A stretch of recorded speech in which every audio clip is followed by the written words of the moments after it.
Indian origin have been sharing their tales, their travails and triumphs, their yearning to reach out to the land of their origin, and much more through their writings.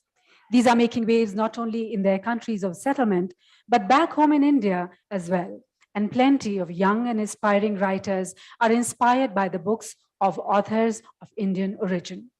This session features discussions and presentations by the distinguished writers of Indian origin.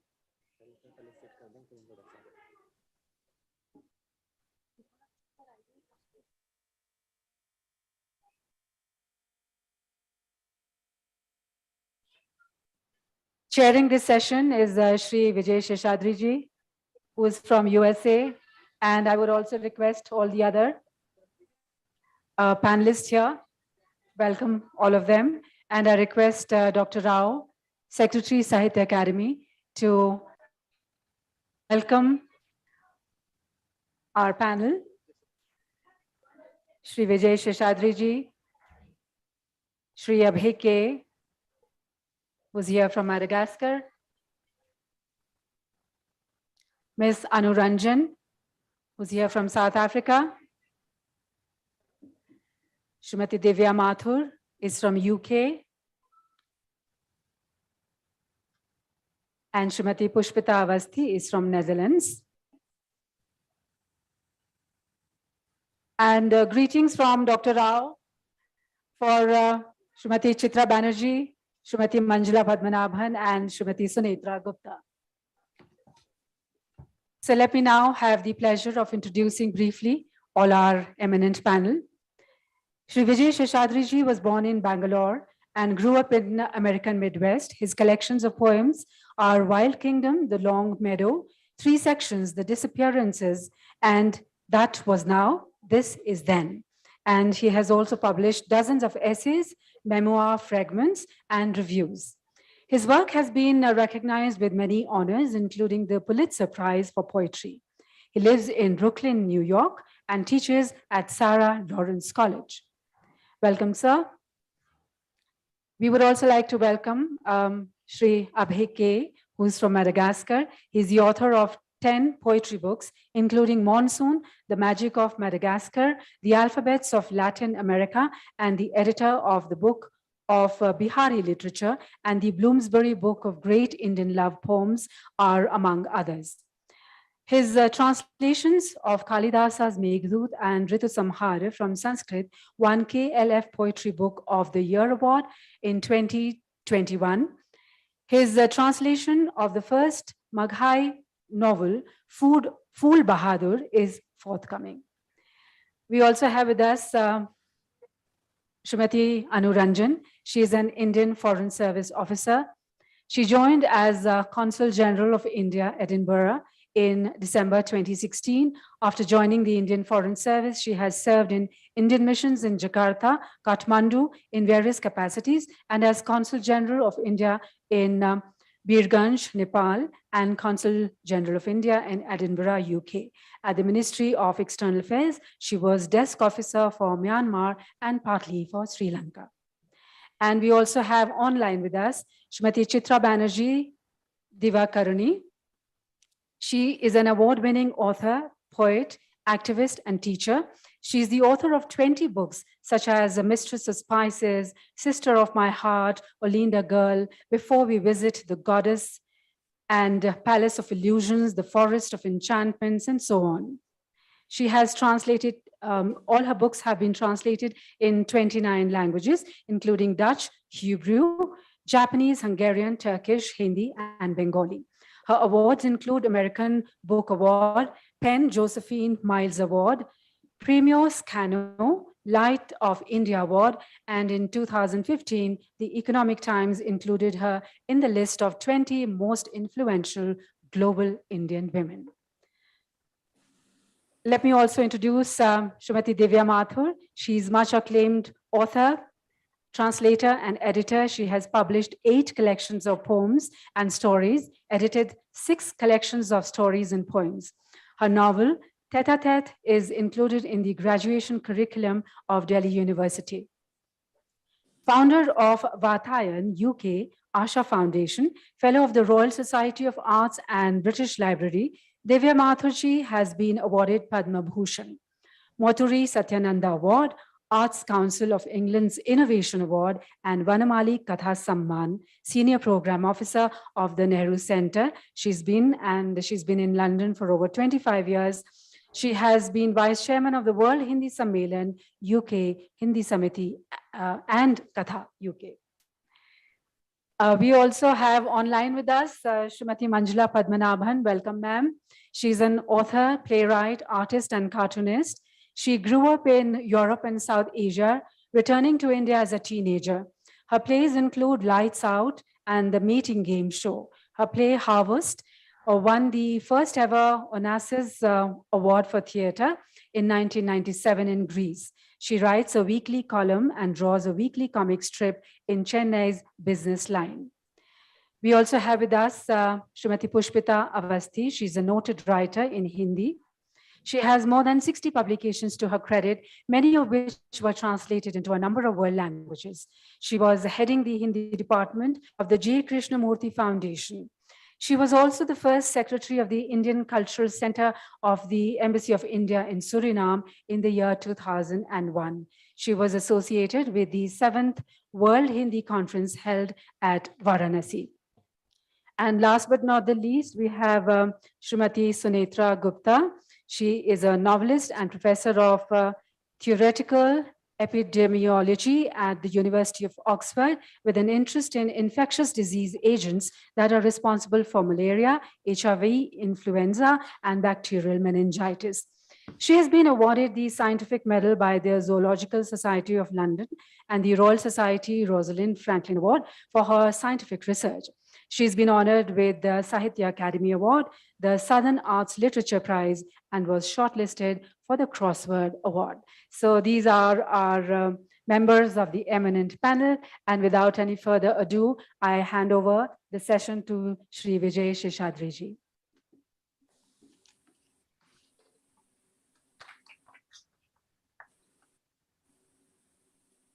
So, how's this? I think it's quite appropriate. The panel on the Indian diaspora should include 3 people who are zooming in. It makes it a truly worldly event. And I'm only sorry that you don't have these wonderful scarves that we've been given. I had an idea for this session as a discussion about the many, many complicated and interesting situations and conditions of diasporic Indians across the world, and what you can call diasporic writing, which extends in range from V.S. Naipaul to Rupi Kaur, the Instagram poet. But as you know, people from South Asia are quarrelsome, and I had a quarrel with one of my co-panelists who convinced me that this should be a reading, and the reading should be prefaced by each author before they read to say something about their the relationship to between their work and the diaspora. And so that's the template we're going to follow, and then hopefully at some point we'll be able to have a discussion. And to that effect, I would like everyone to keep their reading at about 8 minutes long, so that we can fit in the time to maybe have a conversation afterwards, because I'm fascinated to hear the work of these fellow writers, but I'm also quite fascinated to hear about what is an increasingly diverse and powerful extension of a certain consciousness into various places and positions in the world. And I'm going to start my part of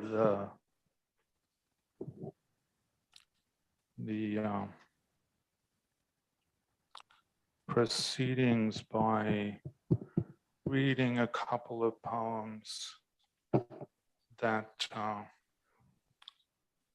really are a product of my looking back at India from my distance. Excuse me for a moment.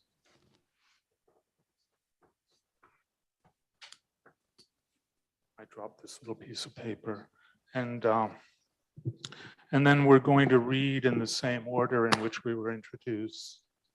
And after me, Abe will read, and then Anju, and then Chitra, who is in Houston, and then Divya, who is here, and after Divya, Manjula, and Pushpita, and Sunitra, who is in the UK. So that's the rundown. When I think about my diasporic experience, I don't really think of it as diasporic. I tend to think of it as American because I came to North America in 1959, to Canada, and I moved to America in 1961. I came back to India in 1966. And then I didn't come back to the subcontinent until 1990. And when I came back, I didn't come to India, I went to Pakistan because I was interested in Indian history, and I'd been given a fellowship by Columbia University, where I was a graduate student in Comp Lit, comparative literature, to come to Pakistan and study Urdu. And I did, and then immediately after that, I decided that my future lay not in the subcontinent, but back in America, where I had pretty much grown up, but the seed had been planted, and India has always pulled me since then. A result of my period in Pakistan, I was only there for about 6 months and studying Urdu. And then when I went back to New York, I left the Urdu behind and cannot speak it very well at all, but I can read it. At that time, I was reading classical Urdu poetry. And I'm going to read 2 poems by 2 of the great Delhi poets. And the first one is probably one that everyone in this audience knows. The translations of those poems. And it's the Mirza Khalid poem that begins, Ye nati kamari kismet ki, bisale yar hota. No, I wasn't meant to love and be loved. If I'd lived longer, I would have waited longer. Knowing you are faithless keeps me alive and hungry. Knowing you faithful would kill me with joy. Delicate are you, and your vows are delicate too. So easily do they break. You are a laconic marksman. You leave me not dead, but perpetually dying. I want my friends to heal me, succor me. Instead, I get analysis. Conflagrations that would make stones drip blood are campfires compared to my anguish. Two-headed, inescapable anguish, love's anguish or the anguish of time. Another dark, severing, incommunicable night. Death would be fine if I only died once. I would have liked a solitary death, not this lavish funeral, this grave anyone can visit. You are mystical, Khalid, and also you speak beautifully.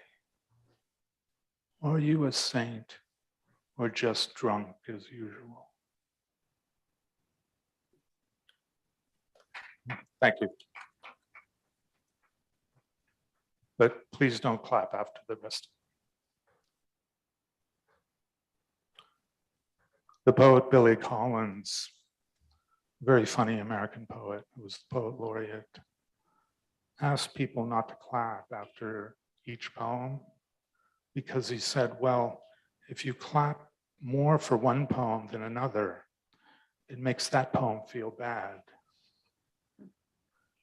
And then I have to calm them down after the reading. This is a famous ghazal by Momin Khan Momin. And it has the share in it, "Tum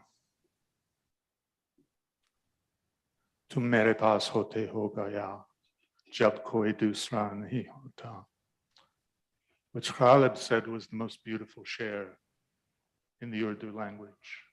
You know, the one share he wished he had written, but he didn't write. My cause doesn't affect her, and even worse, the pain I feel doesn't cause pleasure. I'm not that far gone. I still prefer hearing she betrays me to her betraying me. The very cosmos is thwarted because in none of the ways you could be mine are you mine. I don't know why she still keeps my heart as useless to her as an unpaired sandal. Fate abhors me and I abhor fate, and prayer can't reconcile us. It's as if you're with me when I'm alone. It's as if I'm alone when you're with me. Momin, you're really a piece of work. Is she God that you should kiss the hem of her garment?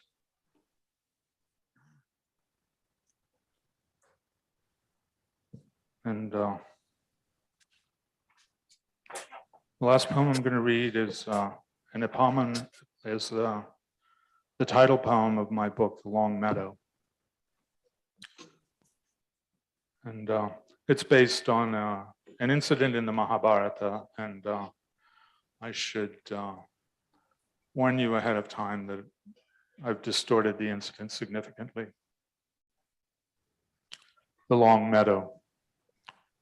Near the end of one of the old poems, the Sun of Righteousness, the source of virtue and civility, on whose back the kingdom is carried, as on the back of the tortoise the earth is carried, passes into the next world. The wood is dark, the wood is dark, and on the other side of the wood the sea is shallow, warm, endless. In and around it there is no thread of life. So little is the atmosphere charged with possibility that he might as well be wading through a flooded basement. He wades for what seems like forever and never stops to rest in the shade of the metal rain trees, springing out of the water at fixed intervals. Time, though endless, is also short. So he wades on until he walks out of the sea and into the mountains, where he burns on the windward slopes and freezes in the valleys. After unendurable struggles, he finally arrives at the celestial realm. The god waits there for him. The god invites him to enter. But looking through the glowing portal, he sees on that happy plain not those he thinks wait eagerly for him, his beloved, his brothers, his companions in war and exile, all long since dead and gone, but sitting pretty and enjoying the gorgeous sunset, his cousin and bitter enemy, the cause of that war, that exile, whose arrogance and vicious indolence plunged the world into grief. The god informs him that yes, those he loved have been carried down the river of fire. Their thirst for justice offended the cosmic powers who are jealous of justice. In their place in the celestial realm, called Alaukika in the ancient texts, the breaker of faith is now glorified. He, at least, acted in keeping with his nature. Who has not felt a little of the despair the Son of Righteousness now feels, staring wildly around him? The God watches, not without compassion and a certain wonder. This is the final illusion, the one to which all the others lead. He has to pierce through it himself without divine assistance. He will take a long time about it, with only his dog to keep him company. The mongrel dog, celebrated down the millennia, who has waited with him, shivered and burned with him, and never abandoned him to his loneliness. That dog bears a slight resemblance to my dog, a skinny, restless, needy, overprotective mutt who was rescued from a crack house by Suzanne. On weekends, and when I can shake free during the week, I take her to the long meadow in Prospect Park, where dogs are allowed off the leash in the early morning. She's gray muzzled and old now, but you can't tell that by the way she runs. Thank you. And Abe is next.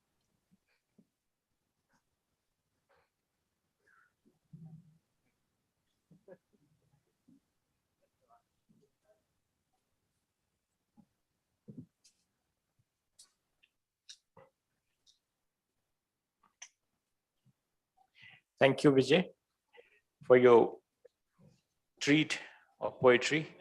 And I'm going to read some stanzas from my latest poetry, latest long poem, Monsoon, as monsoon is heading towards India from Madagascar.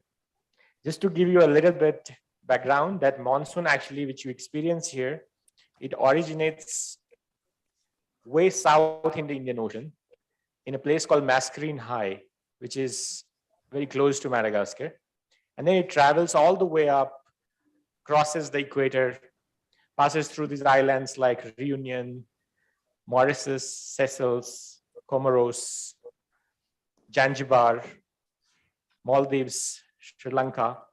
And then it moves along the Western Ghats and comes to Goa, from where Damodar Mojo is.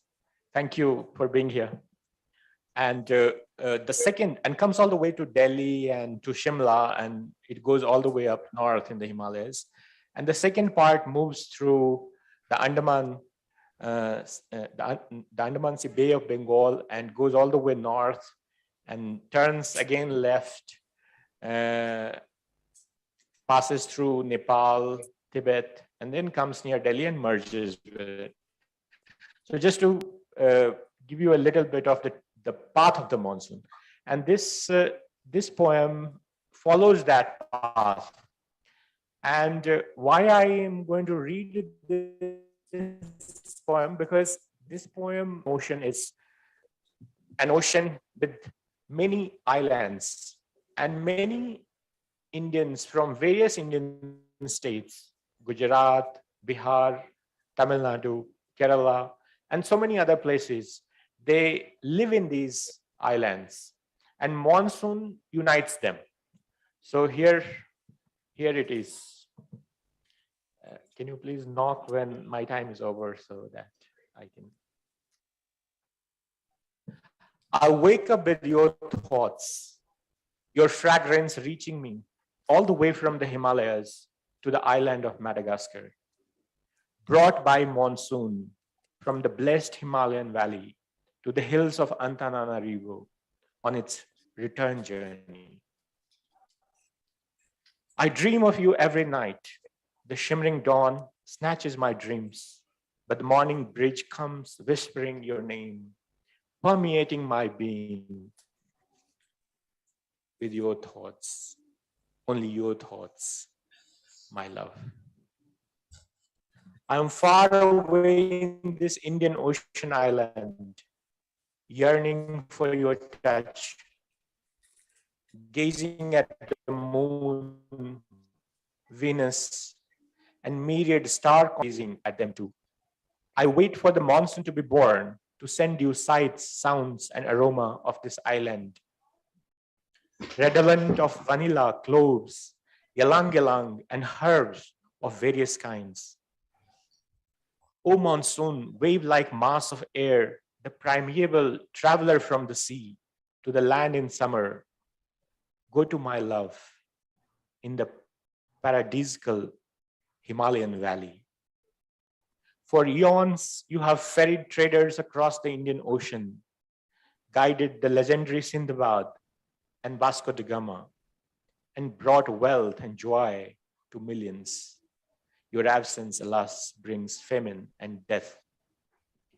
The bounty of Indra, offered through rains, at times just a spell of scattered showers, at times unceasing torrents, for days at a stretch. Waiting passion of lovers with your thunder drums. Lovesick and far away from my beloved, I beseech you to take my message to her, along with amorous squeals of Vasa parrots, reverberating songs of Indri Indri, the sound of sea waves crashing on coral beaches, mating calls of the golden mantelas, mellifluous chirps of the red fodi, sonorous songs of the Malagasy kukul, the sight of eyes conjoined blissfully at midnight in Masola rainforests, fierce fossas mating boisterously at Kirindi, colorful turtles frolicking in the emerald sea, yellow comet moths swarming Ranu Mafana, radiated tortoises carrying galactic maps, Somanga sunbirds sipping nectar, white sifakas dancing in herd,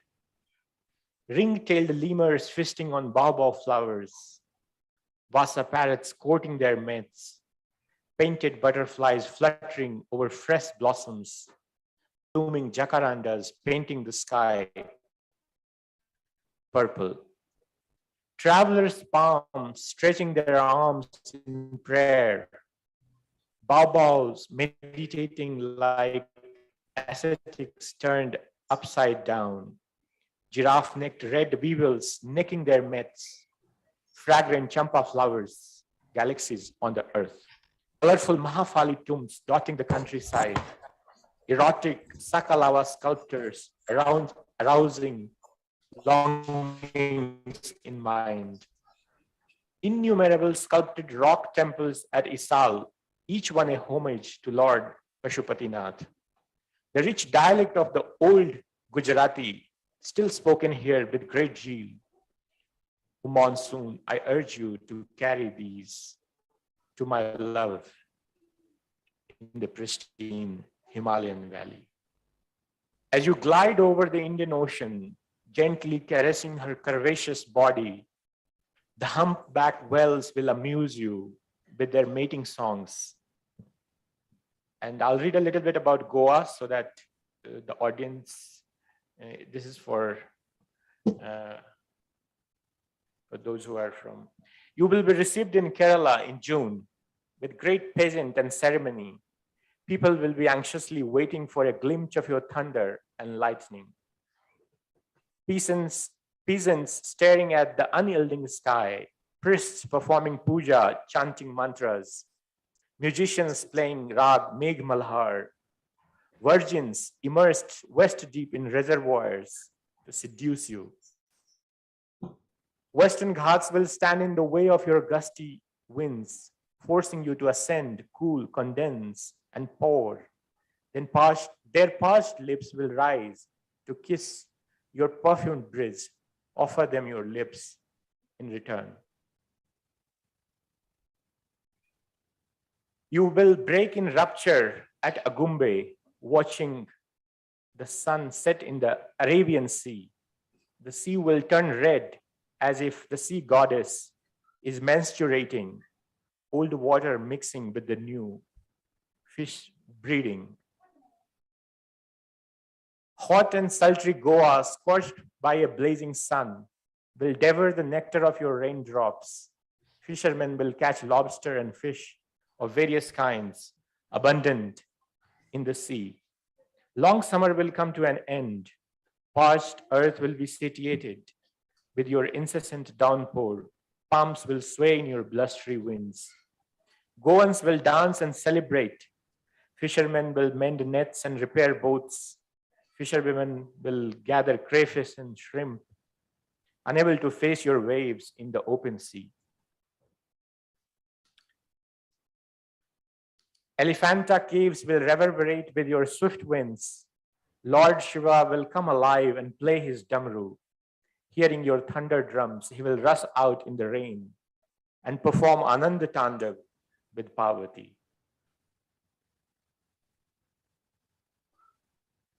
I still have? I'll take you to. Your two arms, the Bay of Bengal and the Arabian Sea, will converge near Delhi, and you will be one again before heading north to bless the land of 5 rivers. Seek blessings of the holy Akal Takht in Amritsar. In Shimla, the city of 7 hills, pines, oaks, deodars, and rhododendrons will be rapturous on your arrival. Bless them with your plentiful rain showers. People will gather at the mall with their colorful umbrellas. Rain-bathed Christchurch will glow brighter at night. Seek blessings at Jakhu from Lord Hanuman, the son of wind who once flew from Sri Lanka to the lofty Himalayas and back with the life-saving Sanjeevani booty. May he be your guide, companion on your journey to Srinagar, the famed valley, the paradise on earth, the sweet home of my beloved. Thank you.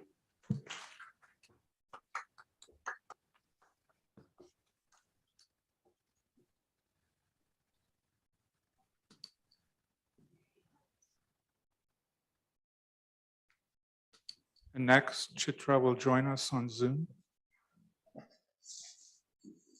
Namaste to everyone from Houston, where it's very, very early in the morning. So my brain may not be working as it usually does, but I'm delighted to be present, at least through Zoom, with all of you at this wonderful occasion. A little bit about my connection to India. I came to the United States when I was 19 to go to college to do my graduate studies, and I've continued here. But my connection to India has always been very deep because I have a lot of family in India and I have been going back and forth. And my writing has been influenced partly by the diaspora and partly by my Indian heritage. And I've written a lot about immigration. I write fiction mostly, although I started as a poet. And in recent years, I've been writing mostly novels. And interestingly, my earlier work dealt a lot with immigration, but in my later work, I've gone back to the stories that were really important to me when I was growing up.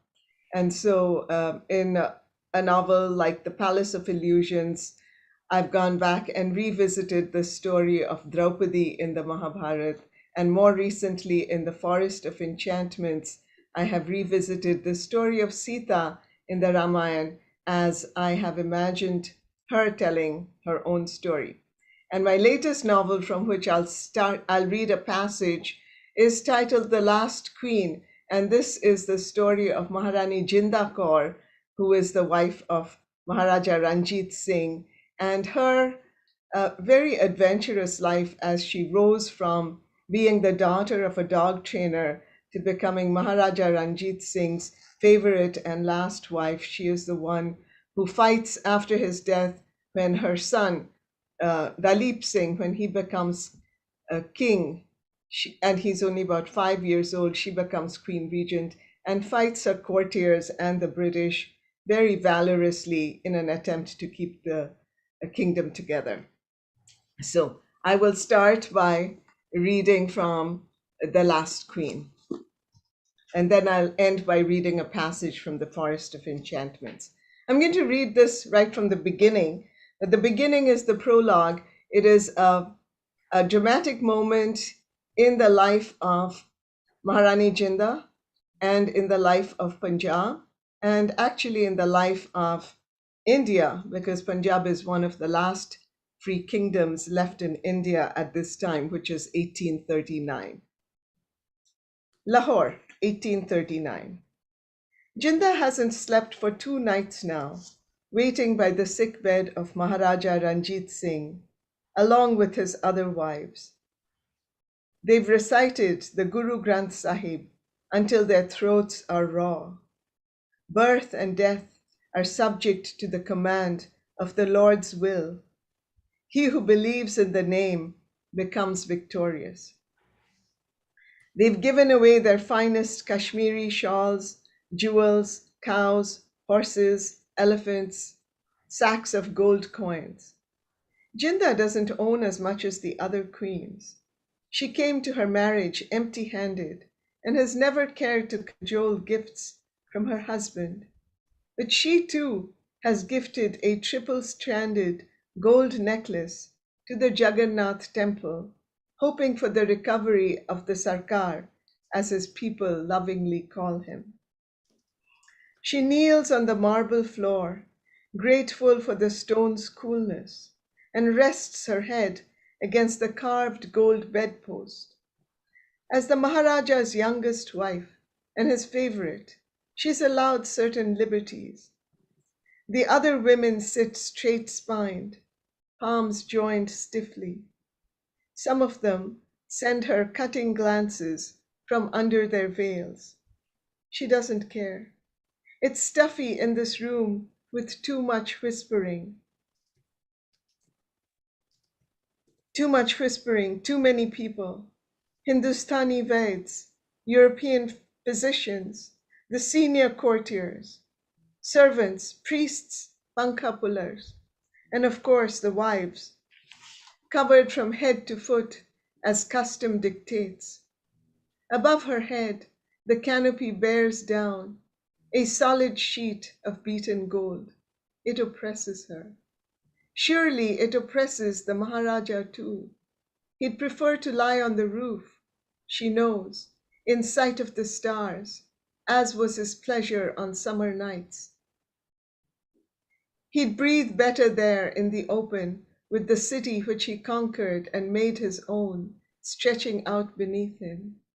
The intricate, beloved tapestry of Lahore, city of myth, fashioned from the wilderness before time began by love, son of Ram. But to whom can she say this? Who will listen to her? The power she possessed even a few days ago as the Sarkar's favorite queen has faded. Jinda wishes the Sarkar would open his eyes. Look at me, she wills him, just once. Then she feels selfish. You don't need to look at me. Just open your eyes. That'll be enough. How small he appears in the bed, as though he shrunk in these few days. The women have started a new chant. They who practice truth and perform service shall obtain their reward. She joins them, lips moving automatically to the familiar words, but inside her head, a different litany plays. What will happen if she dies? What will happen if he dies? What will happen to my baby, my Dalip, who is not even a year old? And indeed, Maharaja Ranjit Singh will pass away in spite of all the prayers, and Maharani Jinda will find herself in a very difficult and dangerous place. And her adventures, her maneuvers will form the story of the last queen. I think for many years now, I have been attracted to the stories of strong women. And my purpose or my project has been trying to tell these stories from the inside, bringing out the voices of these women. And that has been the enterprise in the Forest of Enchantments, where the story is told in Sita's voice. And again, I'll read from the prologue, where the prologue is actually the end of is towards the end of the Ramayana. Sita has given birth to her two sons, Lava and Kush. She is living in Valmiki's hermitage. She has been banished from Ayodhya, as you know. And Valmiki comes to her and he says, I have now completed my life's work, the Ramayana. And like all writers, he wants some feedback and he gives it to her and says, I'd love to know what you think. And so she reads it and she comes back to him and she says, it's beautifully written. The poetry is wonderful. The descriptions are amazing, etc., etc. But you haven't got the story right because you don't know what happened to me. You don't know how I felt through all the things that happened to me. Valmiki is a very, what shall I say, a very mature writer because he doesn't take offense. Instead, he gives her writing materials and he says, Mother, that story you must write yourself. And so I'll read from that portion. I walked to my room, shaky with possibility and trepidation. Time was indeed short.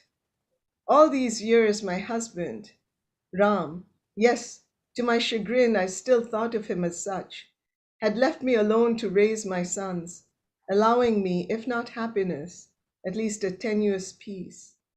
But now the planets were shifting. Everything was about to change again. I barred the door and sat cross-legged on the ground and arranged the palm leaves on the table. Outside, I could hear Valmiki teaching my sons how to sing his epic, where to raise their sweet silver voices in affirmation, where to whisper dark and shiveringly of the treachery of Rakshasas, of human failings. They'd be performing it soon, if his vision was true, in front of Ram, king of Ayodhya, the father they'd never met. The man who had banished them to the forest for no fault of their own, even before they were born. If Valmiki's vision was true, soon I, too, would be facing him.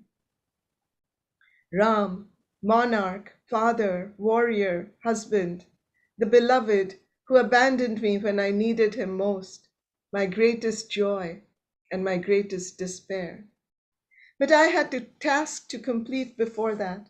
I took a deep breath and touched the first palm leaf to my forehead, invoking Saraswati, goddess of creativity, serene on her white swan, though a part of me wondered what she could know of my very human tribulations.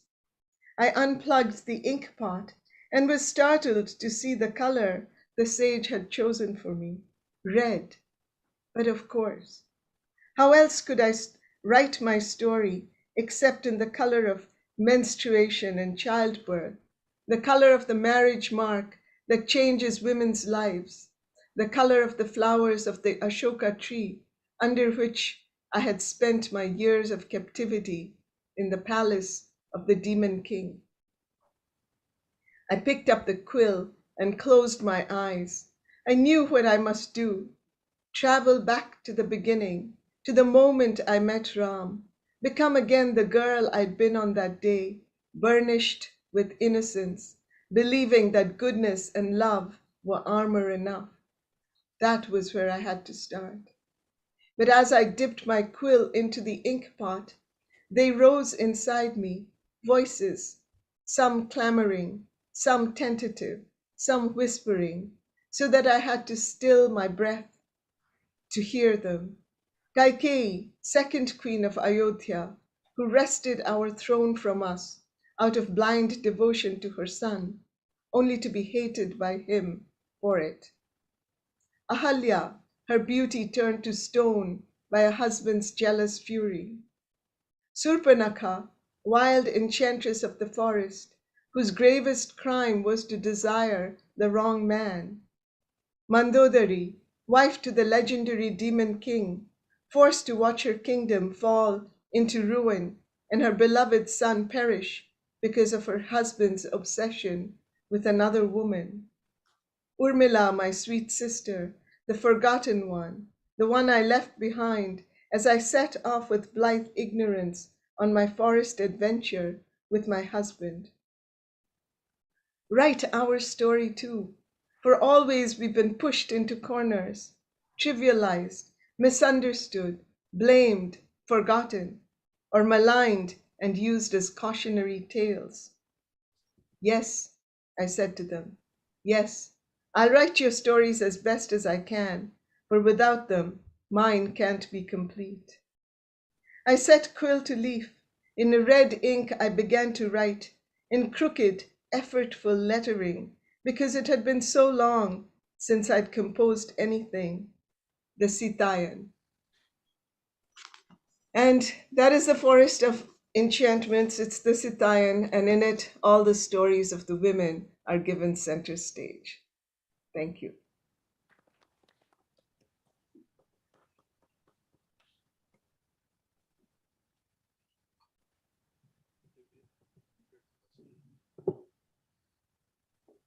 Divya Mathur.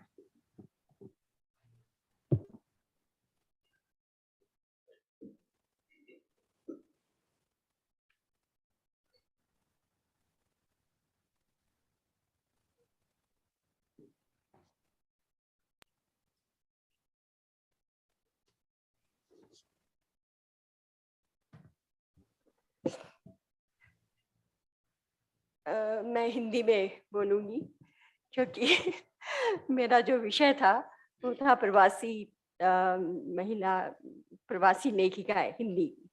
और क्योंकि ये विषय हिंदी का है इसलिए, और बहुत सारे बच्चे मैं देख रही हूँ चंडीगढ़ यूनिवर्सिटी से आए हैं सिर्फ इसे सुनने के लिए, तो मुझे क्षमा कीजिएगा कि मैं बजाय अपनी रचना के बहुत जल्दी से मैं थोड़ा सा पढ़ूंगी अपना परिचय, और उसके बाद मैं आपको चाहे तो एक कविता सुना दूँ, क्योंकि मुझे यही दिया गया था कि लेख पढ़ना है, तो मैंने वो तैयार किया है। तो माननीय अध्यक्ष महोदय, मंचासीन मेरे साथी वक्ता और श्रोताओं को मेरा नमस्कार।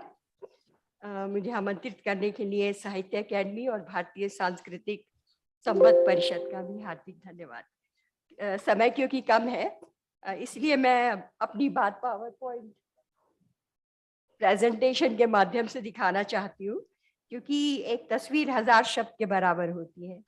दोषपूर्ण उच्चारण के लिए पहले से क्षमा मांगती हूँ, क्योंकि मुझे बोलने के लिए ऑब्टुरेटर लगाना पड़ता है। तो मेरा विषय प्रवासी भारतीय लेखिकाओं पर केंद्रित है, हिंदी लेखिकाओं पे। जैसा कि कैलिफोर्निया विश्वविद्यालय की प्रोफेसर कैरोलाइन सी ने कहा था कि औरत द्वारा लिखा एक शब्द संसार की कहानी को बदल देता है, सरकारी अथवा शासकीय संस्करण का संशोधन कर देता है, उसकी प्रासंगिकता कालातीत होती है। शायद इसीलिए एक बहुत लंबा समय बीत जाने के बावजूद हिंदी साहित्य में नारी आधुनिकतावाद का शंखनाद करने वाली बंग महिला आज भी प्रासंगिक है।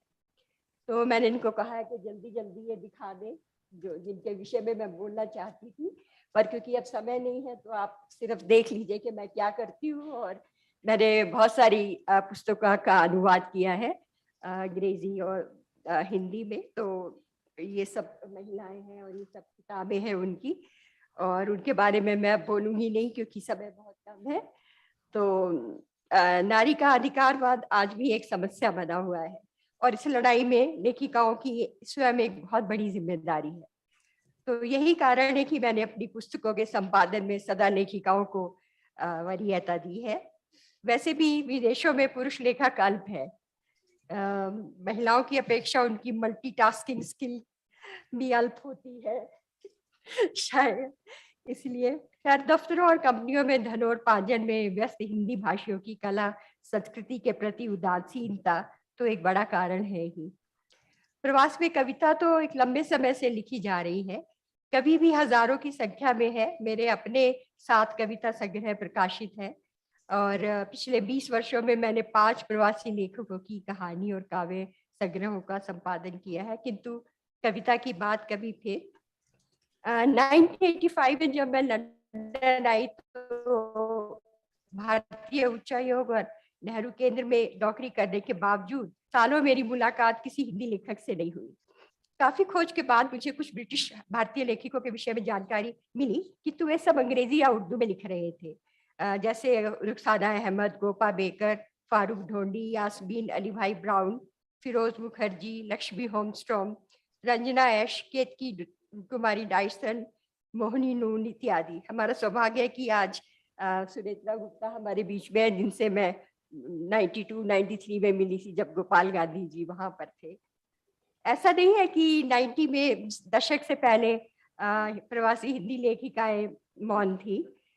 विजया मायर और एक प्रतिभा डावर, उनके कई उपन्यास प्रकाशित हुए, लेकिन किसी ने उनका कुछ वो नहीं लिया क्योंकि सब लोग व्यस्त थे कमाने में, तो लेखन के से कोई जुड़ा हुआ नहीं था।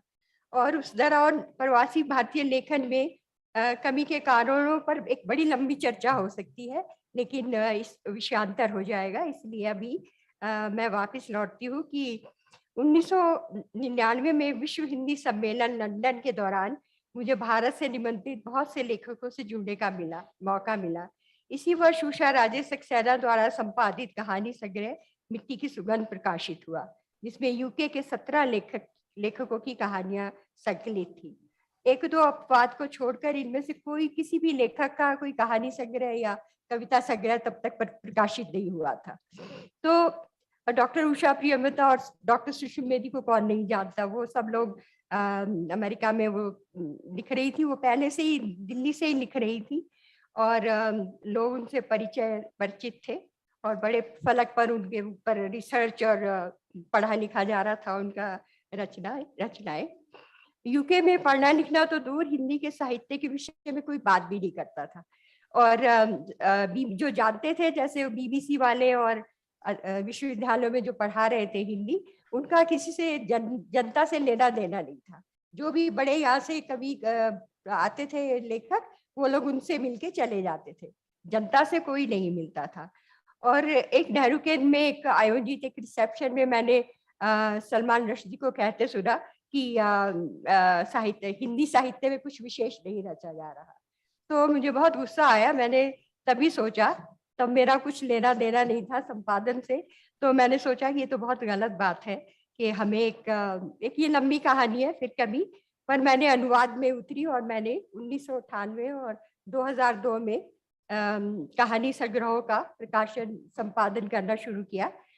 ओडिसी, आशा और उसका जो आमुख लिखा वो रुखसाना अहमद ने लिखा, और संग्रह में शामिल थी मन्नू भंडारी, शिवानी, मृदुला गर्ग, मेहरुनिसा परवेज, अलका सरावगी, चित्रा मुदगल, मृदुला सिन्हा, प्रतिभा रे, सुधा अरोड़ा और सुनीता जैन वगैरह।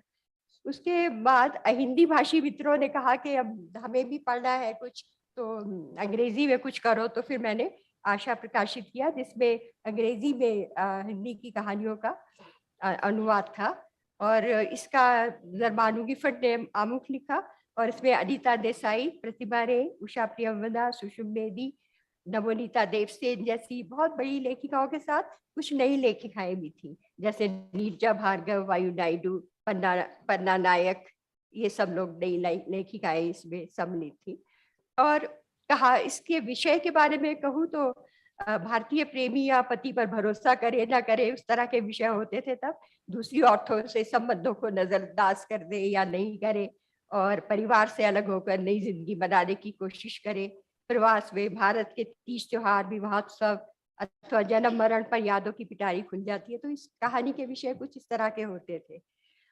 फिर 4-5 वर्षों के दौरान ही इंग्लैंड में जैसे साहित्य के प्रति लोगों की रुचि बहुत बढ़ गई, और 2014 में आर्ट्स काउंसिल ऑफ इंग्लैंड ने मुझे 2 पुस्तकों के संपादन के लिए मनोनीत किया।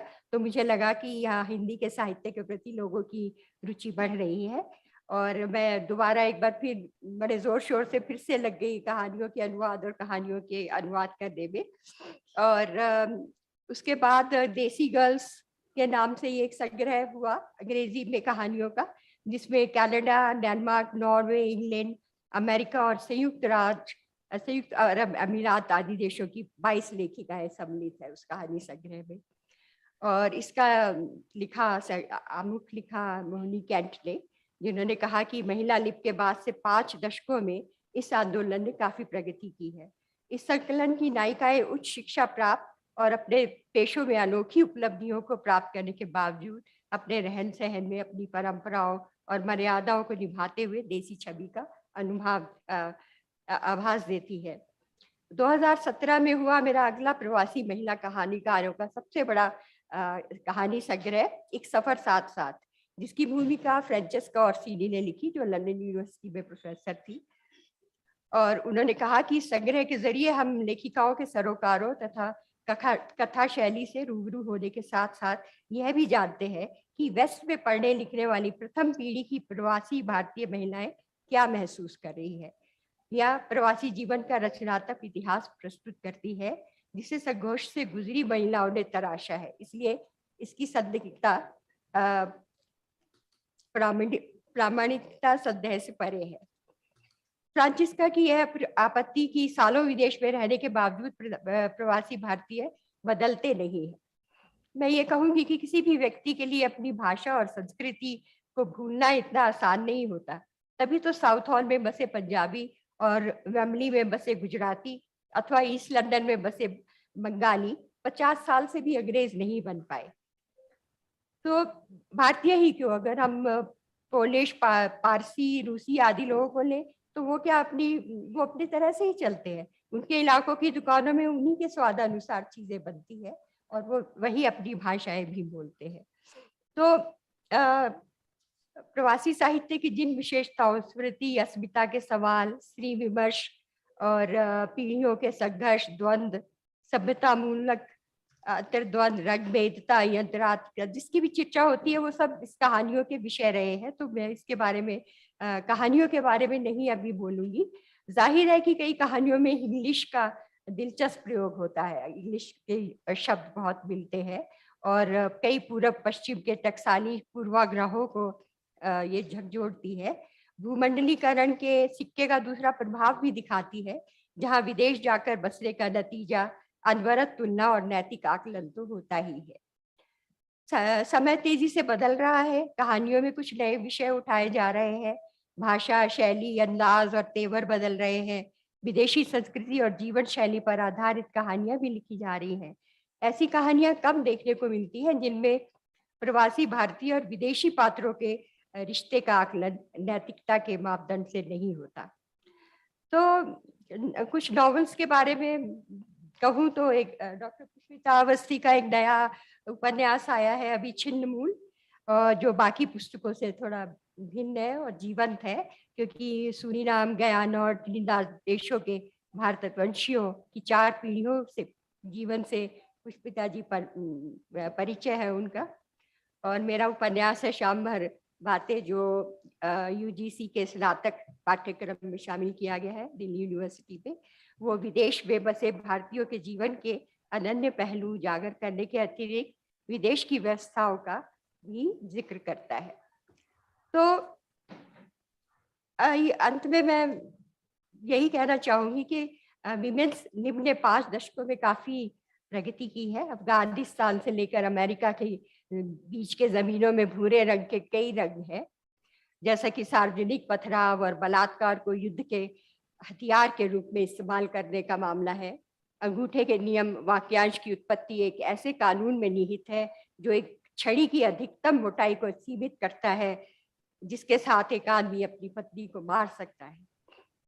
शायद मेरा समय हो गया है, इसलिए ये आवश्यक है मैं बताऊं कि भारत से बाहर बहुत सी संस्थाएं हैं जो प्रवास में विश्व की जो हजारों कार्यक्रम आयोजित करती है हिंदी के और अन्य भाषाओं के रीजनल लैंग्वेजेस को प्रमोट करने के लिए। उसमें हमारी वातायन यूके है जो प्रकाशन करती है, लोकार्पण, परिचर्चा, संवाद, व्याख्यान, युवा लेखन, बाल साहित्य इत्यादि बहुत कुछ। और अंत में मैं अपनी पुस्तकों का जिक्र कर दूं, बहती गंगा में हाथ धोते की तरह। तो मेरा समय हो गया कि मैं कविता पढ़ूं या ठीक है, टाइम हो गया। Thank you very much.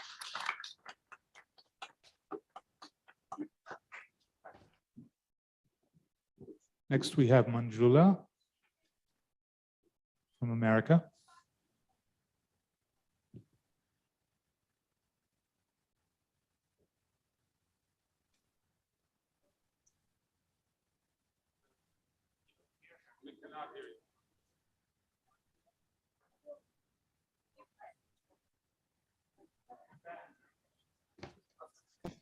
Manjula, you're muted. Good. All through, I was thinking to myself, I must remember to unmute. But anyway, hello and thank you. Thank you for inviting me. Thank you, everyone who's present. I'm going to leap straight in to what I want to do today. I'm going to read from an anthology of Indian science, of South Asian science fiction. I write science fiction, and I have known for most of my life that even many sophisticated Indian readers dislike science fiction. They regard it with irritation and some contempt. Nevertheless, those of us who write science fiction enjoy it and prefer it. Of course, I do also write regular fiction, but today I'm going to talk about South Asian science fiction. Even those who have read and enjoyed such classics as Animal Farm and Brave New World, The Handmaid's Tale, claim to despise the genre. So I feel that time has come to talk about it a bit. And in this collection, we take the readers on a fresh safari into a literary dimension that has, in recent years, like in the last 5 or 6 years, become somewhat more popular in South Asia. This time, the guides for this safari have names familiar to us, a little more familiar, such as Mawa and Matadine. And the picnic basket on the safari might contain mango pickle, and your kit bag surely includes a collapsible lota rather than toilet paper. The editor of this marvelous collection, this is volume 1, there's a volume 2, and I have written the foreword in this one, and in the second one, last year's, I've done an illustrated foreword.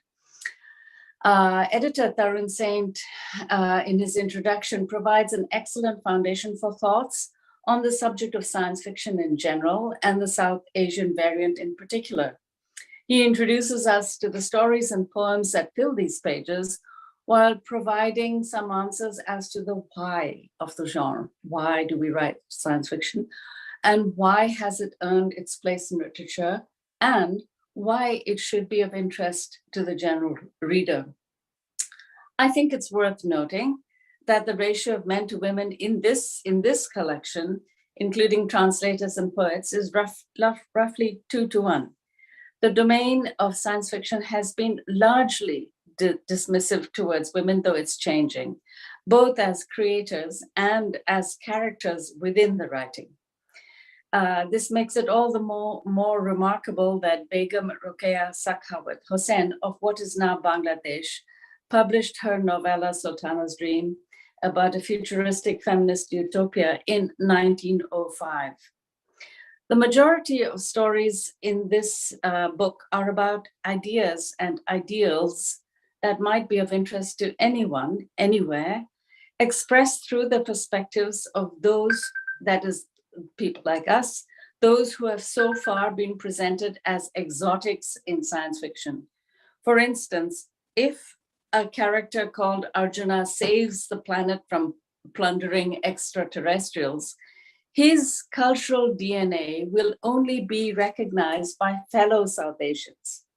If a character removes her spacesuit to reveal a mirrorwork dupatta beneath it, that detail will be an insider reference aimed towards those who know that the embroidery belongs to Rajasthan and neighboring regions of Pakistan. But if we use the names from Star Wars or The Lord of the Rings, a much broader ethnicity of readers across the planet will recognize the peg. This issue of localized references, names, and details presents a very familiar dilemma for modern writers. Translators must also always tread a delicate path between being true to the writer's intention versus the average reader's awareness. But the problem acquires an extra flourish in the context of science fiction. By limiting ourselves to names and references that suit the international reader, our own flavors, costumes, languages, and customs vanish from the record, not just from the literary present, but from the future as well.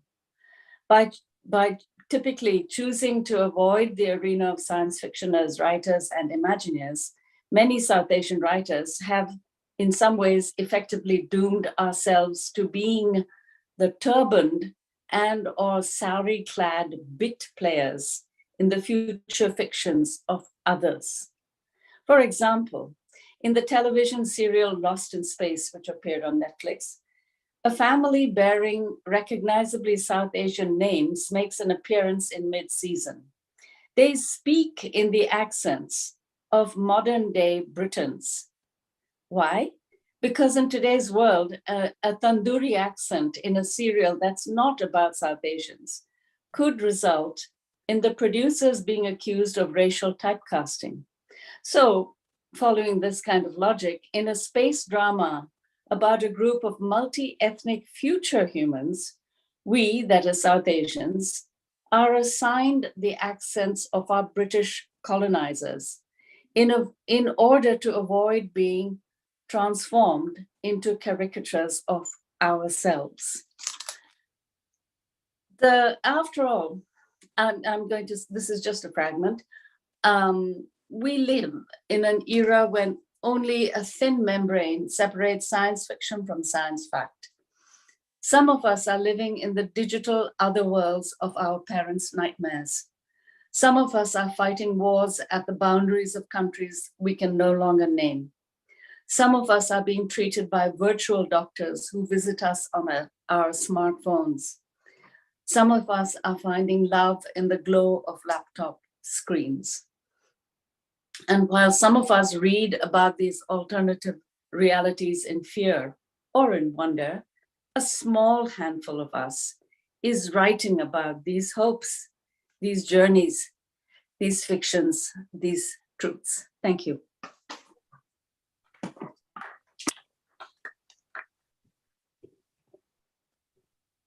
I think I made a glaring error. I didn't ask Anju to come up after Abe. And so I'm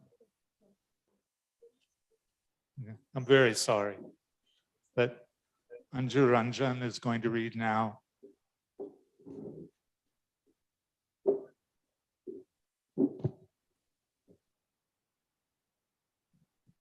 Thank you so much, Chair, for giving me this opportunity. I came all the way from South Africa. I'm an Indian Foreign Service officer of 2002 batch and posted there in South Africa. So I may not be Indian diaspora, but I've seen the life of Indian diaspora in various countries where I have been posted. Like in my biodata, they read it partially wrong because they did not mention that I've already authored 5 books. And that's why I can't justify why I'm sitting here, because if you don't know that I have written something or I have not written anything. But anyway, I have written 5 books. 4 of them are poetry collections. And the good thing that this poetry connects, that all these poetries are related to the displacement and how you long of a country. When I'm now posted in South Africa, you might be knowing the story of Indian migration is how painful in South Africa. In 1860, when the first ship from India carried the immigrant laborers, they called that term indentured, landed in Durban, and in the process, more than 400 people were displaced from India and then became part of the Indian diaspora later on. They were the one first landed there and then made the Indian diaspora. Later on, more than 200 ship went from India to the various parts of Caribbean and Indian Ocean. My colleague, who is now posted in Madagascar, Abhay. He will also tell you the story of Indian immigrants over there, the indentured. In South Africa, it was very severe to them because Indian were taken as indentured labor. मैं थोड़ा हिंदी में बोलूं तो चलेगा क्योंकि मैं हिंदी में लिखती हूँ और उसमें ज्यादा कंफर्टेबल लगेगा। तो इनको गन्ने की खेती के लिए यूपी और बिहार से बहुत सारे गिरमिटिया मजदूरों को दक्षिण अफ्रीका ले जाया गया था। उनको ले जाने का एक ही मकसद था, वहां के जो जुलू ट्राइब हैं वो अपने आप को राजा मानते हैं। वो अंग्रेजों के कहे अनुसार फील्ड में काम नहीं करेंगे, खेतों में काम नहीं करेंगे, इसलिए इंडियन इंडेंचर्ड लेबरर्स को ले जाओ। इसलिए भी जरूरी हो गया था क्योंकि दास प्रथा बंद हो चुकी थी। इंडेंचर्ड लेबर जो बंधुआ मजदूरी है वो 5 साल के लिए वो लोग रखते थे, उसके बाद उनको फ्री कर देते थे और बहुत कम पैसे देते थे। एक बुद्धा सिंह है जिसके बारे में लिखा गया वहां के गजेटियर में कि 5 साल इंडेंचर्ड लेबर करने के बाद उसने 17 पाउंड बचा लिए, जो कि उसके लिए बहुत बड़ी रकम थी और उतना रकम लेकर वह जहाज से दोबारा भारत लौटा। कई लोग नहीं लौट पाए जो वहीं रह गए और उसके बाद जब वो छोड़ते थे बंधुआ मजदूरी तब उनको छोटा सा खेत का टुकड़ा दिया जाता था ताकि वो इंडिपेंडेंट अपना खेती करके जी सके। तो बहुत सारे लोग वहीं पर बस गए, उन्होंने खेती करी। जहाज का एक किस्सा था, बहुत ही इंटरेस्टिंग कहानी है।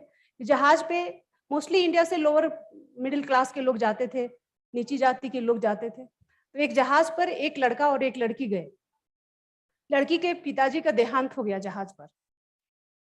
तो जहाज के जो कर्मचारी थे उन्होंने उसको बोला कि आप दोनों शादी कर लो। लड़की मुसलमान थी, लड़का हिंदू था, तो उन्होंने शादी कर ली।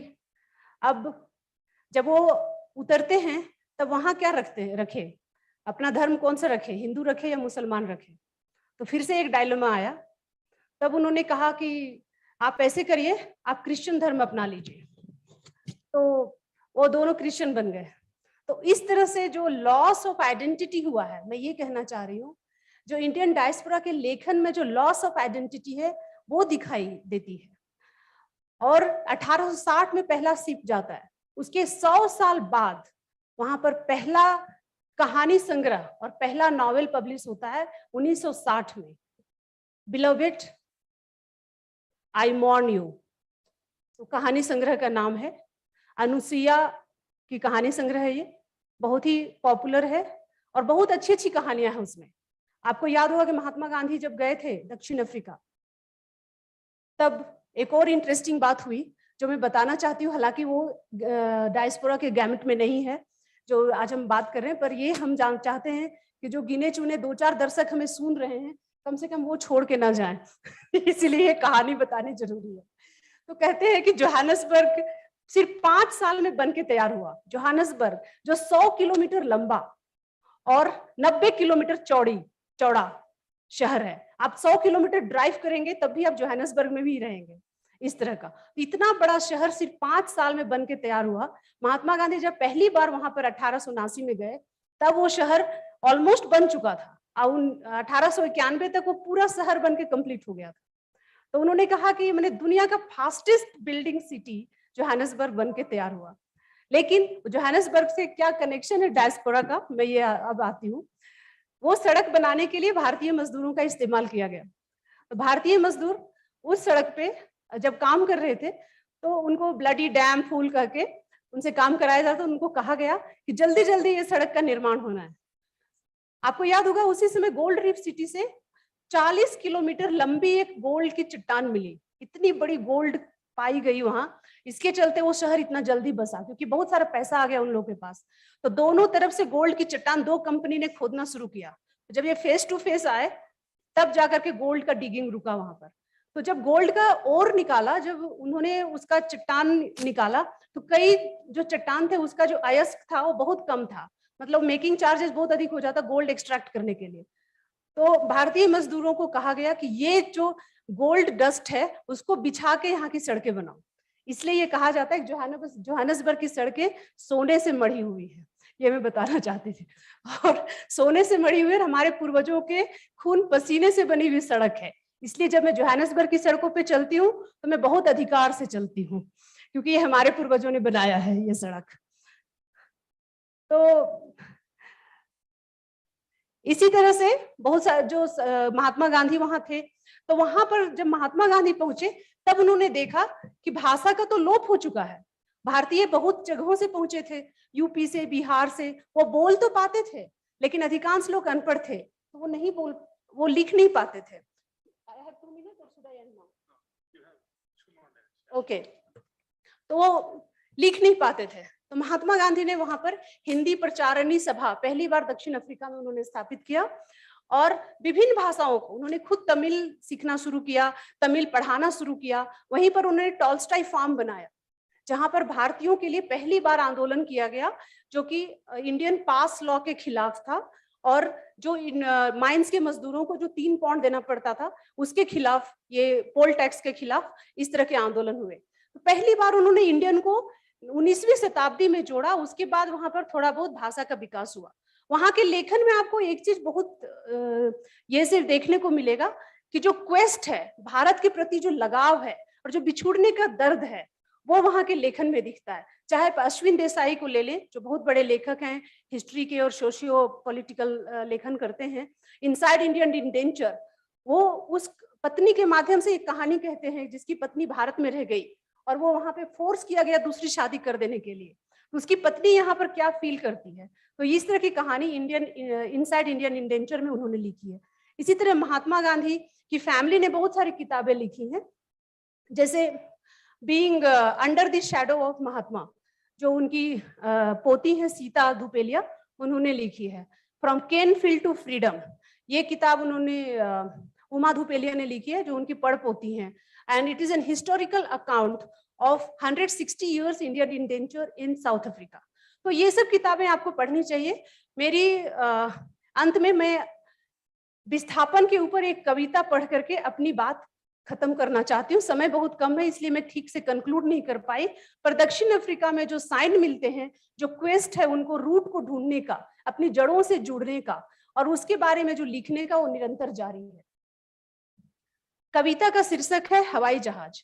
जब हम हवाई जहाज की बात करते हैं तो आपके सामने ऊपर उड़ता हुआ हवाई जहाज दिखता होगा, जिसमें हम बैठ के कई दूर देशों में जा सकते हैं तुरंत और वापस आ सकते हैं। लेकिन मेरी कविता में हवाई जहाज का जो मतलब है बिल्कुल अलग है। हवाई जहाज का मतलब है ऐसा हवाई जहाज जो हमें विस्थापित करने को बाध्य कर देता है। कविता को सुने। आकाश में उड़ते हवाई जहाज, आकाश में उड़ते हवाई जहाज, इनमें कोई तो मेरे गांव से गुजरेगा और क्षितिज के बहाने से ही सही मेरे गांव के पीपल और बट बाबा को चूम मेरे गांव की खुशबू ले आएगा। पर कभी लगता है हवाई जहाज ढोते हैं रिफ्यूजी और शरणार्थियों को, हमें पहुंचाते हैं अजनबी देशों में जहां मिलती है उपेक्षा और द्वितीय श्रेणी की नागरिकता और अल्पसंख्यक का तमगा। हवाई जहाज घर से दूर ले जाते हैं हमें और बनाते हैं बेघर, उखाड़ते हैं हमें अपनी जड़ों से और बनाते हैं नोमैड। हम उपलाते रहते हैं फाइटोप्लैंक्टन की तरह, कभी नौकरी की तलाश में, कभी बेहतर जीवन शैली की आस में, कभी शिक्षा, कभी आवास में। साइबेरियन पक्षियों से भी बदतर आद्यास्त है हमारी। अक्सर हम अपने घर का रास्ता भूल जाते हैं और गलत हवाई जहाज में बैठ जाते हैं। अक्सर हम अपने घर का रास्ता भूल जाते हैं और गलत हवाई जहाज में बैठ जाते हैं, क्योंकि हवाई जहाज हमेशा घरों की तरफ नहीं उड़ते, हमेशा मिलन के मुहूर्त नहीं गढ़ते। अक्सर उड़ा ले जाते हैं हमें अपने गांव, देश और जमीन से, बना डालते हैं हमें परों सा हल्का ताकि उखड़ सके हम खुद से ही निर्विरोध स्वीकृति से। हमें कोई जबरदस्ती नहीं ले जाता, हम खुद ही चले जाते हैं। हवाई जहाज बना डालते हैं हमें परों सा हल्का ताकि उखड़ सके हम खुद से ही निर्विरोध स्वीकृति से। तो यह हवाई जहाज कहाँ जा रहा है और कितनों को इमिग्रेंट बना रहा है। Thank you so much.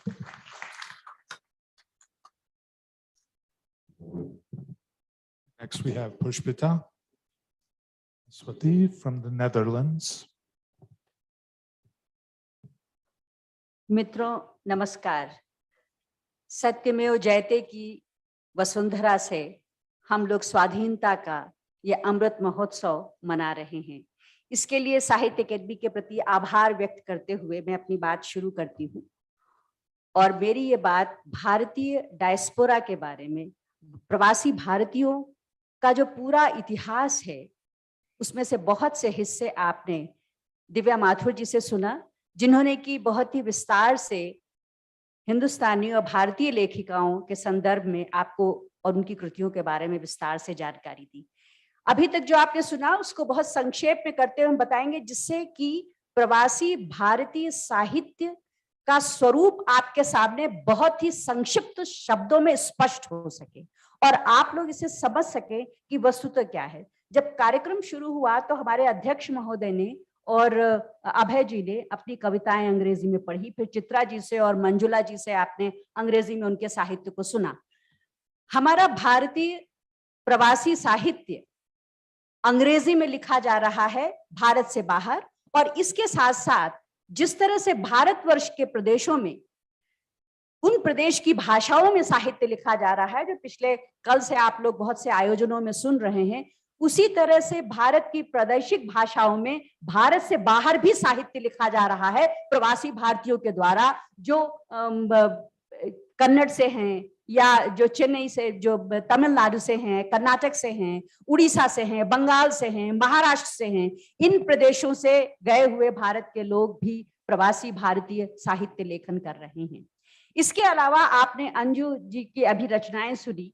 उन रचनाओं में भारतवंशी साहित्य, जिसके लिए बहुत शब्द इस्तेमाल किया गया है, गिरमिटिया और कंत्राकी। कंत्राकी शब्द मैं इसलिए जोड़ना चाहती हूँ कि इस शब्द से प्रायः लोग नहीं परिचित हैं, और भारतवर्ष में 1834 से 1916 के बीच किसान और मजदूर ब्रिटिश साम्राज्य के द्वारा फ्रेंच डच कॉलोनाइजर के माध्यम से एग्रीमेंट के तहत ले जाए गए। इस एग्रीमेंट को हमारे भारतवंशी किसान मजदूर एग्रीमेंट नहीं बोल पाते थे, वो उसे गिरमिटिया कहते थे।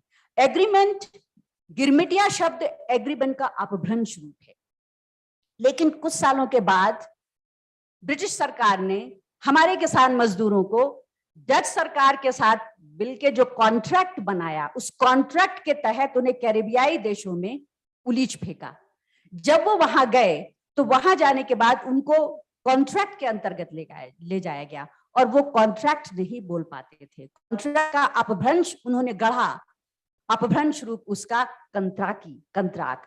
तो ये बात हमेशा कंफ्यूजन रहा है, इसको समझ लेना चाहिए कि भारतवर्ष से 1834 और 1916 के बीच में गए हुए हमारे किसान मजदूर भाई जो हैं, वो सभी के सभी गिरमिटिया और कंत्राकी के अंतर्गत गए। गिरमिटिया के अंतर्गत पूर्वी देशों में गए, विश्व के पूर्वी देशों में, और कंत्राकी के तहत, कॉन्ट्रैक्ट के तहत वो पश्चिमी देशों में गए। इस तरह से हिंदी भाषा में प्रवासी साहित्य भारतवंशियों के द्वारा लिखा गया और प्रवासी भारतीयों के द्वारा लिखा जा रहा है। इसके साथ साथ देश का विभाजन, विश्व में देशों का विभाजन के आधार पर भी साहित्य लिखा जा रहा है। जैसे जिन देशों में भारतवंशियों का बाहुल्य है वो भारतवंशी बहुल देश हैं, वहां हिंदी भाषा परिवार की जो बोलियां हैं उसमें भी साहित्य लिखा जा रहा है। सरनामी भाषा में सूरीनाम देश की भाषा सरनामी है, लेकिन उसकी लिपि रोमन है। उस रोमन लिपि में वो साहित्य लिख रहे हैं। इसी तरह से फिजी देश में, फिजी बात में साहित्य लिखा जा रहा है। और मॉरिशस में भी अंजू जी बताया भी उन्होंने कि हिंदी के अलावा हिंदी भाषा परिवार की बोलियों के समुदाय से भी साहित्य भारतवंशियों के द्वारा भारत से बाहर लिखा जा रहा है। इसलिए भारत देश के जो हिंदी भाषा के लोग हैं वो हिंदी बोलियों में लिखे जाने वाले साहित्य को उतने ही सम्मान के साथ उन्हें देखना चाहिए, और उतनी ही उनके द्वारा बोली जा रही बोलियों के प्रति भी सम्मान का भाव होना चाहिए, क्योंकि हिंदी भाषा जो आज जिस रूप में है वो बोलियों के बल पर है, लोक भाषाओं के बल पर है। लोक भाषाओं के बिना किसी भी भाषा का जो भवन खड़ा होता है वो नहीं खड़ा हो सकता है। तो इस तरह से बोलियां किसी भी भाषा की प्राण तत्व हैं, बोलियां किसी भी भाषा की आत्मा है। इसके अलावा जो तीसरे देश हैं, जो तीसरी तरह से प्रवासी साहित्य हिंदुस्तानी साहित्य लिखा जा रहा है, उसमें महत्वपूर्ण है अंग्रेजी बहुल देश। अंग्रेजी बहुल देशों में भी अंग्रेजी साहित्य हिंदुस्तानियों के द्वारा साहित्य लिखा जा रहा है। तो ये बहुत संक्षेप में हमने आपको ये तस्वीर बताई, और इससे आपको अंदाजा होगा, बाकी मेरा नाम पुष्पिता अवस्थी और अवस्थी में अंत में आई है, वाई नहीं, आई। और आप गूगल में मेरा नाम डालेंगे तो मेरे साहित्य के बारे में इंफॉर्मेशंस मिल जाएंगी और प्रवासी साहित्य के बारे में भी आपको सारी सूचनाएं और जानकारी मिल जाएगी। अंत में हम यही कहना चाहें कि भारतीय संस्कृति के डीएनए में, भारतीय संस्कृति के गुणसूत्र में वैश्विक संस्कृति समाई हुई है। यही कारण है कि चाहे वो 18 से 34 से 1916 के बीच में गए हुए हमारे किसान मजदूर हो या हम जैसे प्रवासी भारतीय हो, दिव्या जी हैं, मैं हूं यहाँ, उन लोगों का प्रतिनिधित्व करते हुए हम लोगों के द्वारा जो किया जा रहा है वो भारतीय संस्कृति का प्रचार किया जा रहा है। हम लोगों के द्वारा जो महत्वपूर्ण काम किए जा रहे हैं और बहुत ही संघर्षशील है। भारतवर्ष में भाषा के लिए काम करने वालों के लिए सरकार से सुविधाएं मिली हुई हैं, लेकिन हम विदेशियों को भारत में विदेशी सत्ता, विदेशी शासन, विदेशी व्यवस्था और विदेशी भाषा के बीच में अपनी हिंदी भाषा, अपने देश की भाषा और अपनी संस्कृति को बचाने का प्राणपण से संघर्ष करना पड़ता है। इस हम लोग के संघर्ष को समझना चाहिए भारतीयों को और हम लोग के साथ सहयोग करना चाहिए। मैं इन्हीं शब्दों के साथ आप सबको बहुत धन्यवाद देती हूँ कि धैर्यपूर्वक आप लोग रुके रहे हम ही लोगों की तरह। बहुत बहुत धन्यवाद। जय भारत, जय हिंदुस्तान, जय Hind.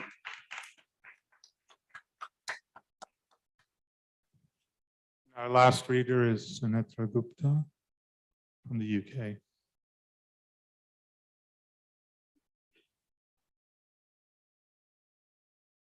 Sunitra?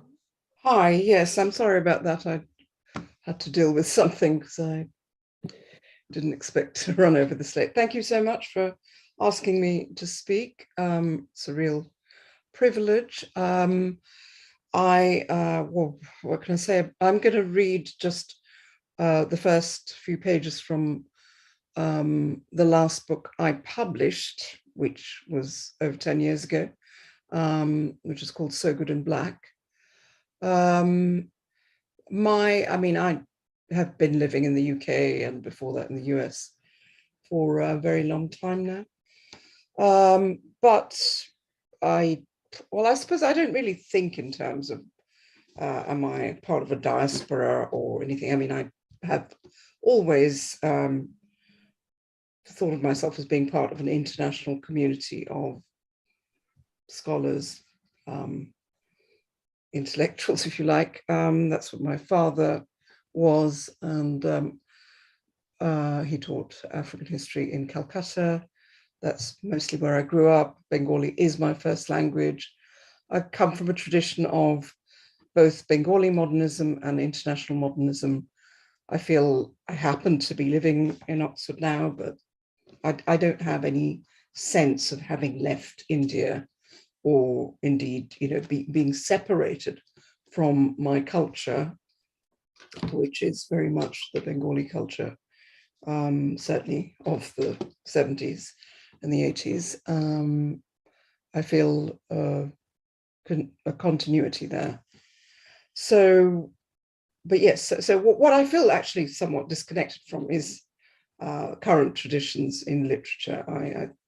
I feel much more linked. I live in sort of this modernist past, as you'll see from what I'm just about to read. Okay, so this is how my book, So Good in Black, opens. Child on the seashore, I loved your mother once. How unkindly these words pound through my blood as I walk down this dry path towards you.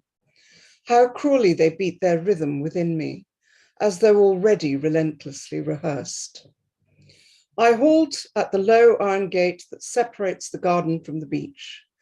From here, I have a good view of you, a slender young thing in a crimson frock. You stand with your feet planted slightly apart, turning your head slowly from side to side, methodically surveying the various life forms deposited about you by the retreating sea. Those that you wish to save, you seem to be trapping under glass jars, into which, each of which, when uprighted with the sea creature squirming within, you ladle a liquid from a bucket by your side.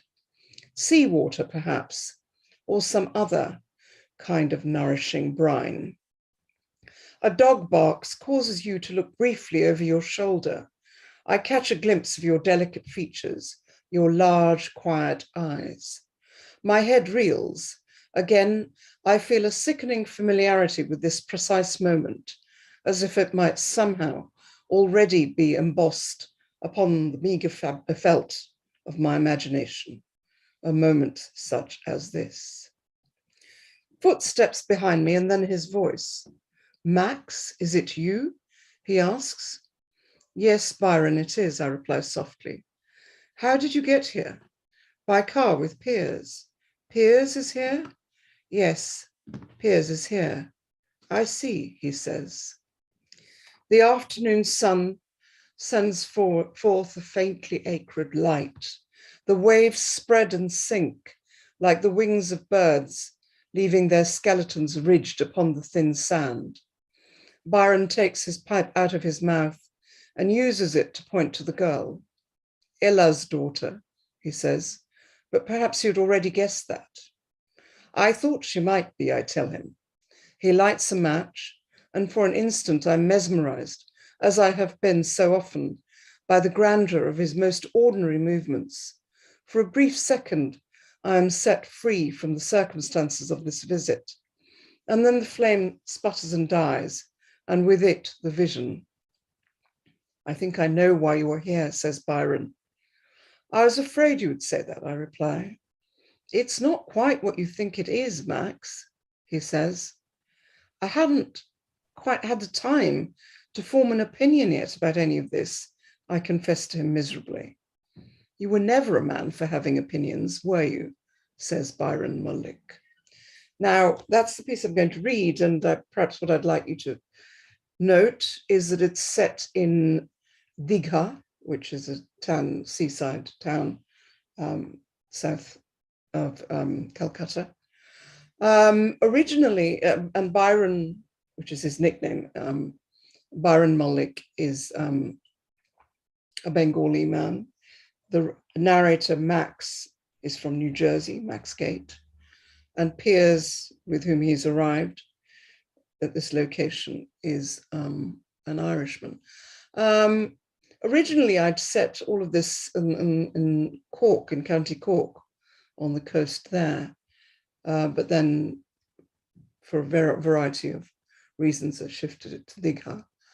I guess for me, again, what is important is what transcends some of these very sort of specific locations, as it were, the universalities of the human condition, which of course I see mainly through my own experiences and particularly my formative experiences, which are located in my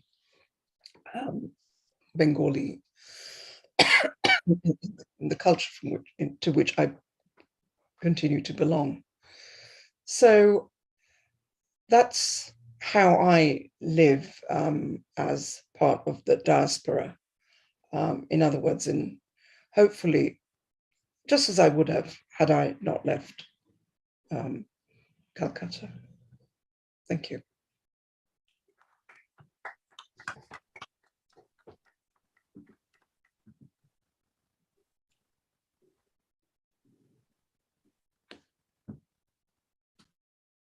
So thank you to all the authors. I think we've run well over time, haven't we? So we're probably going to have to just stop there, but if we'd had another day, maybe we could have come up with a real vision of the Indian diaspora across, so many spaces of the world. And I think that's the next epic waiting to be written by the Indian imagination. So thank you, everyone. Thank you to our far-flung correspondents, and thank you to the audience. And thank you to the Sahitya Academy.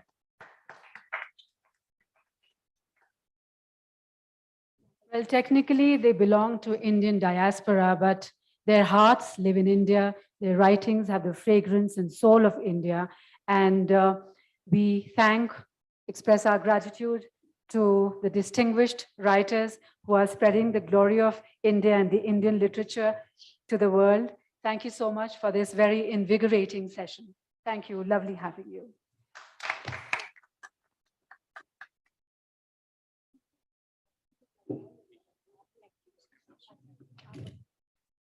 So let's have a group photograph.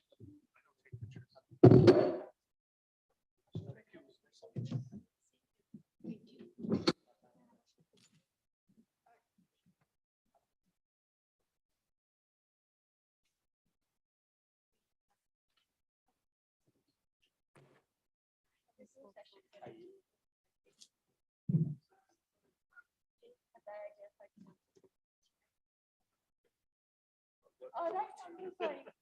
I'm so sorry. मैं हमेशा I always do that. मैं आपको इसीलिए शायद start. And then I have to.